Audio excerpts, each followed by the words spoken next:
Nile TV viewers, and welcome to a new edition of Body and Soul. In today's edition, we are going to talk about the psychology of the students and how to be happy in the school days and to be satisfied during their studies and enjoy what they are doing in order to perceive what they really deserve out of being a student and during the school year, and to shed more light on the psychological impact of the mood on the students. We are very much delighted to have our dear guest in the studio, Dr. Dina Assam Asad. She is a life coach. Hello, Dr. Dina. Hello. Dr. Dina, to start with, how important is the relationship between the students and the teachers, with the idea that most of the students are going to school with no real motive to study actually, and it's a kind of a burden on them? Yes, to start with, we have to ask ourselves why they go to school in this in this mood. Yes. This is the main problem, because the students and the school, there are a negative relation all the time.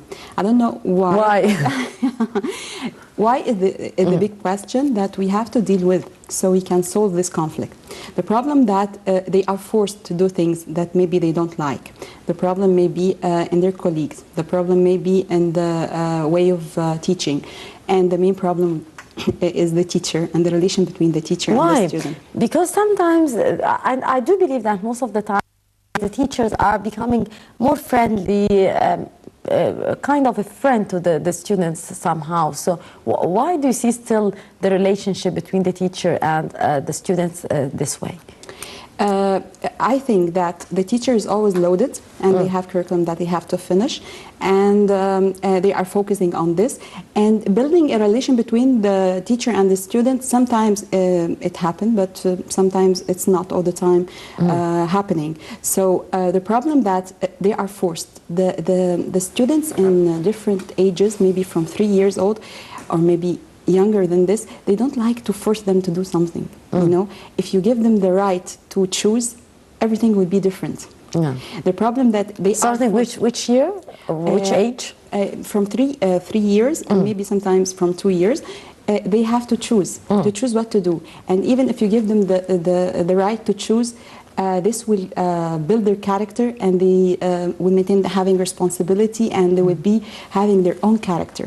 The problem that when they go to the class, many aspects that can affect them.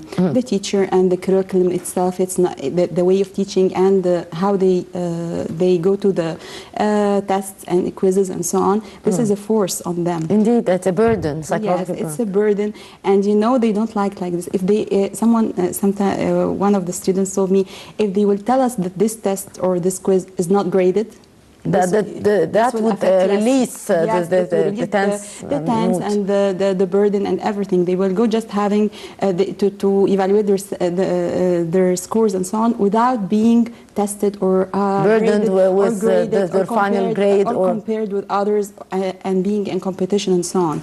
And they are afraid to go back to their homes and say that we got a bad grade. Yeah. So this fear affects the moral of the students, and how they react in the class. The fear of being graded, the fear of being they failed, the fear of competition. So this fear, and the fear from the teacher.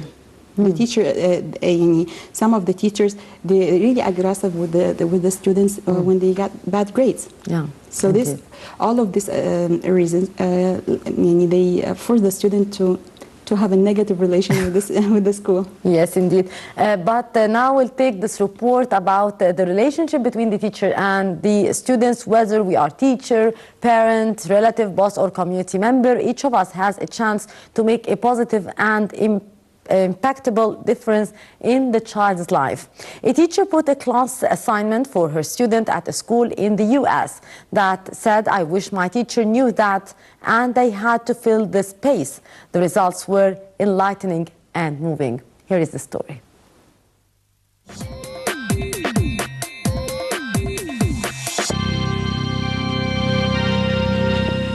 An American teacher started educating third graders at a school in Denver, and in order to know them better, she asked them to finish a sentence that read, "I wish my teacher knew that, space." Ms. Kyle Schwartz says the responses were eye-opening. Some children were struggling with poverty that they did not have pencils at home, some from the absence of a parent, others from certain medical conditions, etc. The lessons spurred Ms. Schwartz, now entering her 5th teaching year, to really understand what her students were facing outside the classroom to help them succeed at school. When she shared the lesson last year with others, it became a sensation, with the Twitter hashtag #IWishMyTeacherKnew going viral. Other teachers tried the exercise and had similar insights. They say at the time of such assignments, the classroom would become immediately silent as the students wrote intensely for longer than they had ever written before. Smiles would appear on their faces as they reflected on the happy experiences they were remembering. A list of the most important things that came out of these amazing conversations include greeting them each day, smiling at them, giving them attention, and asking about them and trusting them.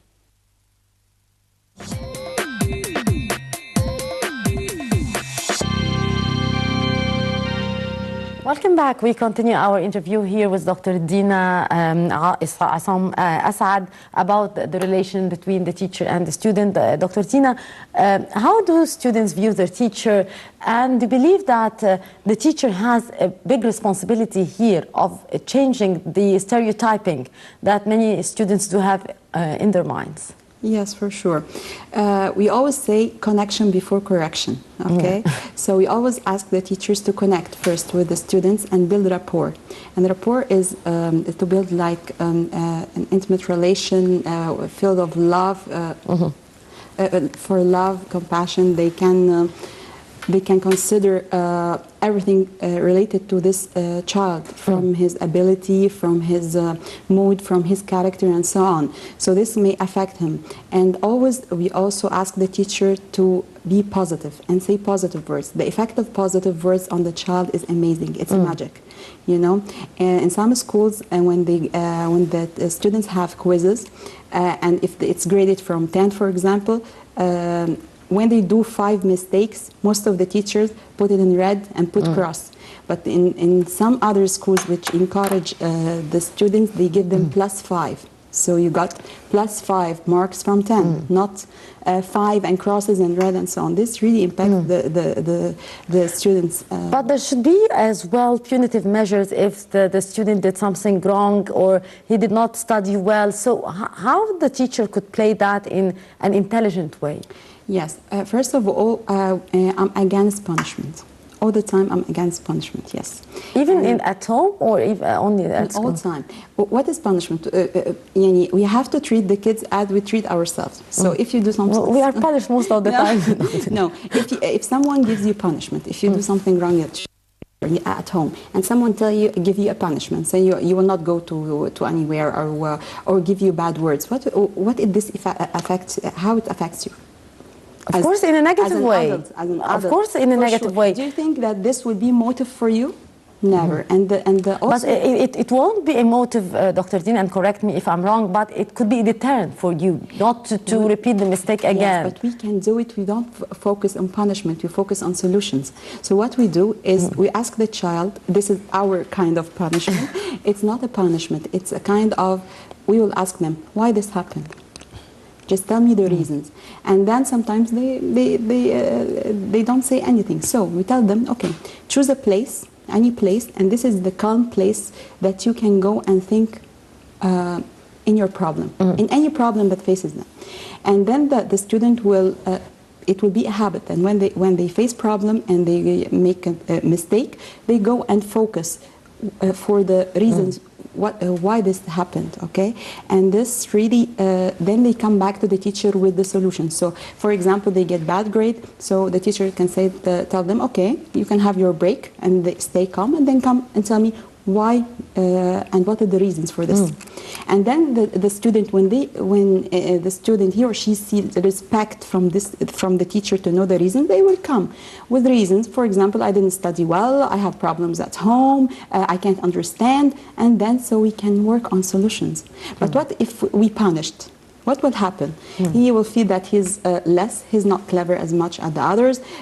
Maybe he's stupid, he's not a good student, and that will affect him negatively. So there will be no progress.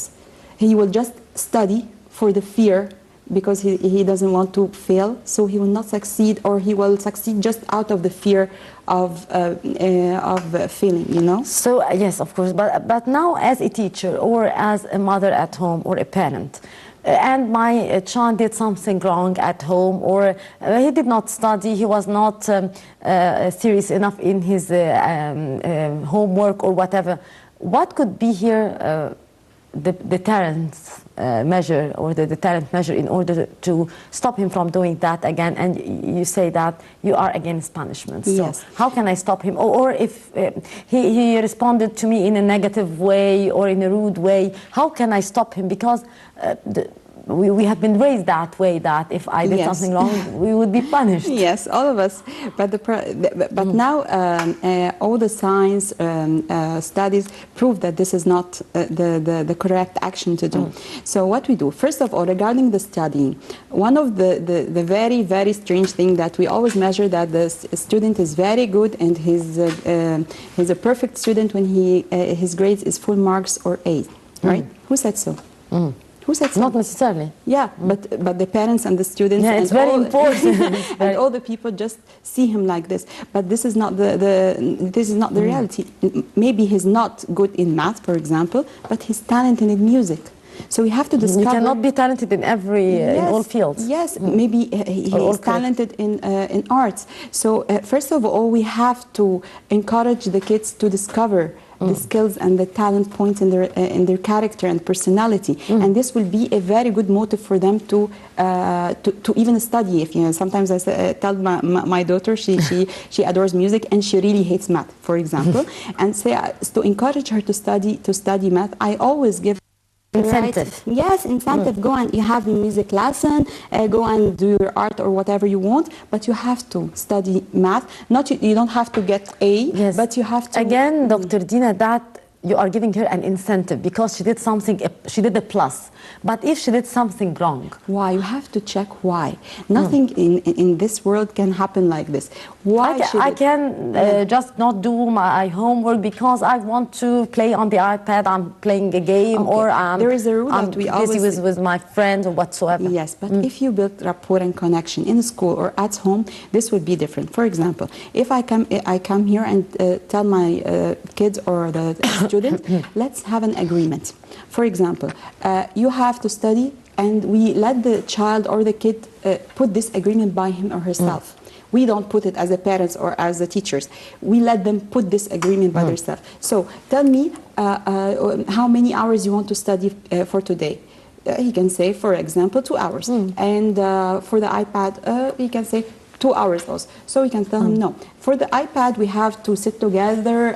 This will affect your eyes and your attention and so on. So please, 2 hours is too much. So you are just negotiating. No, not telling them in order. No, 2 hours. No. You have to negotiate, and then we discuss. So, and then we set the agreement for everything: going to the club, playing with their friends, studying, and they put the agreement by themselves. First of all, when you do this, they feel respect, they feel responsible, and they apply the agreement. And you can put it in any place in the room, so it's in front of them, and they can design a design for this agreement and write it by their handwriting, not the parent and not the student. So that there is having an agreement to do so. And also in this agreement, what will happen if you didn't apply? What will happen if you didn't apply what we agreed on? And the kid himself or herself say what will happen. For example, okay, don't let me go to the club. I will not go to my friend's birthday.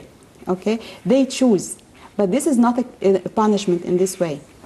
This is not a punishment. In this way, when there is an agreement, that means that he didn't follow the agreement. So this is a consequences, not a punishment. And they know from before that if they didn't apply what we agreed on, they will have such. Will not say punishment, but they will have such an action because they didn't apply it. So in that way, this is not a punishment. And then we have to seek why they are, for example, they don't want to, they're doing bad things, or sometimes they need to seek attention. They are seeking attention.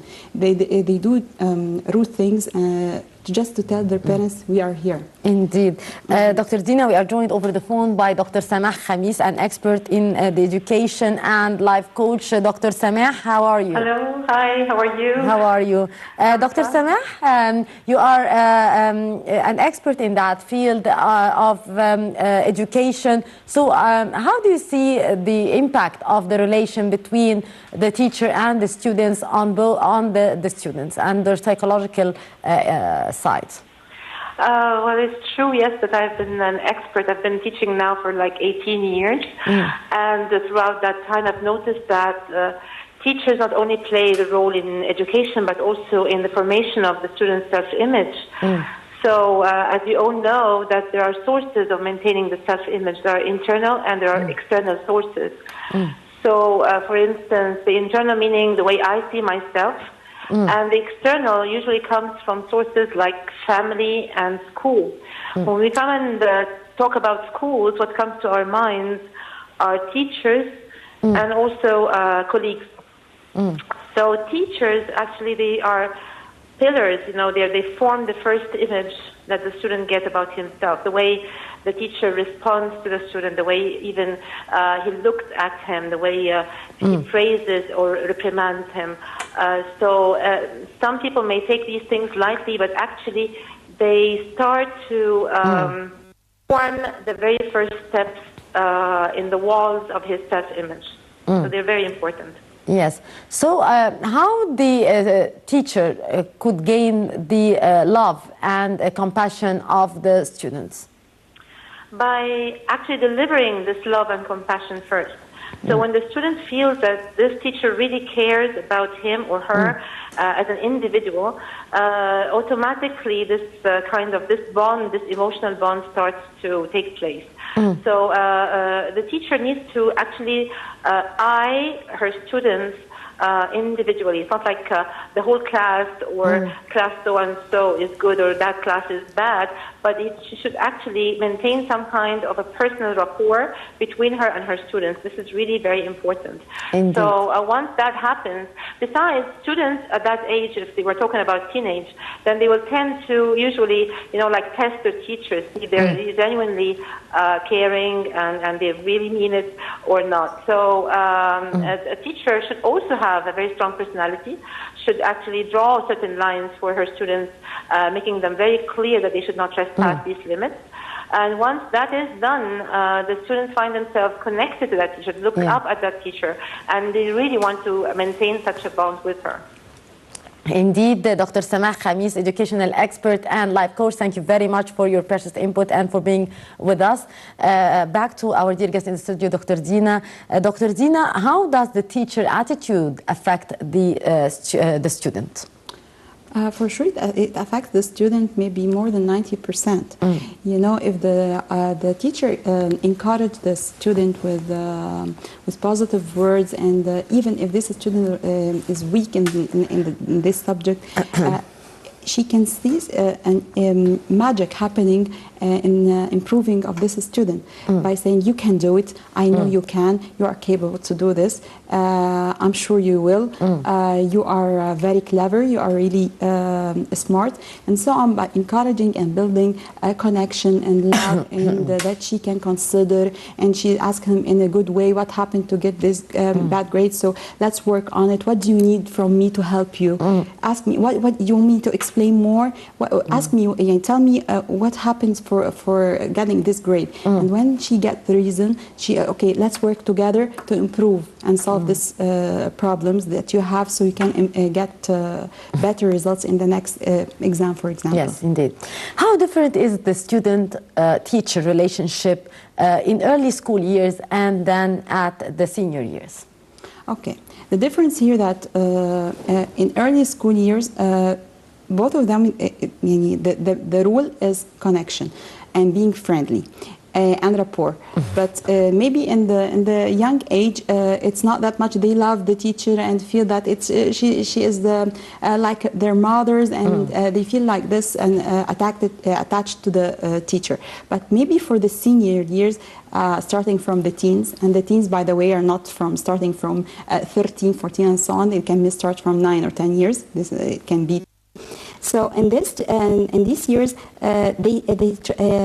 always the student try to improve, to prove that they are now adults, and to show during the senior years, of course. Yes, and we are now having our own character, and we don't want anyone to give us orders, and they always seek to be seen, and always and sometimes you find in the class, even they are making troubles, or they are making communities, so they are always seen, and they take care of themselves, and they act like adults. So they have to be treated like adults, not like, even if they are 9, 10 years. So you have to find respect, yes, and indeed. Even they don't want to obey any orders. They want all the teachers to discuss with them, and they want to feel that they are responsible enough to do and take their own decisions. Do you believe that at these years of being a senior at school, some students do tend to be a bit rebellious, and how the teacher and the parent at home could handle that with no punishment, according to... Yes, this is normal, especially at the teenage. Okay, they, as I told you, they want to be seen. So how can to catch attention? To catch attention. How? By always doing the opposite. And to feel that they are old now. Yes, they are old. They have their own character. They have their own vision. They don't want anyone to tell them do. They have to take their decision by their own. So that's why they are just acting like, I will not do this. Yeah. I will not. I'm not happy with that. I don't agree with what you're saying. So you have to here in this position. You have to absorb them. You have to connect with them, and you have to ask. For sure, you have to be with them. And we always hear, as I told you, connection before correction. Don't correct them if they are telling me something that which is wrong decision, something that really wrong. I don't have to tell them how you are saying this. This is wrong. No, you have to validate. Okay, I can understand what you're saying, but what do you think if you do this? What do you think on that? On this, if we try to do this? So this discussion can build the trust between the teacher and the student in this age. Of being senior, of course. Yes, of being seen and being respected, and their words and their thoughts are being respected. The teacher question over what students wished their teacher knew about them went viral. How enlightening do you view the answers to these questions? I think that for sure when they ask the students, some of them can have the fear to write down, especially if they will be known. Especially here in Egypt. But do you believe that if they will be known, that would give the students the freedom to express himself, because that might trigger some repercussions? If they will not be known, right? If they are known, that would represent a burden on the student to express himself. Yes, unless they will. Even if the teacher is a great teacher, so they will say good words. You will never know. Yeah. But if the teacher is not if not a good teacher and you are known, I think very little percentage will say the truth. Some of them, we like you and you are nice and so on. But I think the fear. But I think that this question should kept unknown, that the student should be unknown. Yes, and if the student is unknown, then you will see amazing amazing answers. Because really, I think that the student, maybe they spend with the teacher maybe more than they spend with their parents. Yes, of course. So it's really, they need their love, they need their attention, they need their care, they need them to understand them and understand their needs. So it's really important, and they want to tell them, please consider our problems, please consider that maybe I have a fight or I'm not good with my parents at home, and this would affect me in studying at school, and so on. So I think they really will write that we need you. For me, if we need your love, we need your care, we need your attention, we need your compassion, and so on. Why do you think that the students wanted their teachers to know certain facts about them? because for sure they want to be in a good relation with them, and they want them to understand them. Not only the teacher, by the way, all the students or the kids. They want all the people to understand them and to be compassionate with them and to feel what they are feeling. But isn't that a big burden on the teacher himself, Dr. Dina? Because with many, it differs, of course, from one school to another. It depends on the number of students per class. So sometimes we do have too many students in one class, and we do ask a lot of from the teachers. So. Yes, I know this, and really this is the problem, and because I know also, especially in public schools. Yes, I will not put all the fault on the teacher. Sometimes they are really burdened, and they have, as I told you in the beginning, they have to stick to the curriculum and to finish on time and so on. But I think the teacher should first of all see the students and know about them more and build a relationship. Sometimes when she builds a good relationship and friendly relationship, the student by themselves talk with them, and there will be a connection and a friendly relationship. But if she's just only focusing on finishing the curriculum and the grades the students will achieve, she will never build this connection. We always say that you have a rule: pace, then lead. Okay, or lead from the other's need. So I can lead from the need of you. If you need care, I can lead you from the point of care. If you need attention, if you need fun and games, by the way, and this is really amazing. And one of the rules or the magic ways now to teach is to teach through games and fun. Of course. And I believe the Montessori system as well is one of these systems which could create a great bond between the students and it creates bond. You know why? Because the teacher never corrects the child.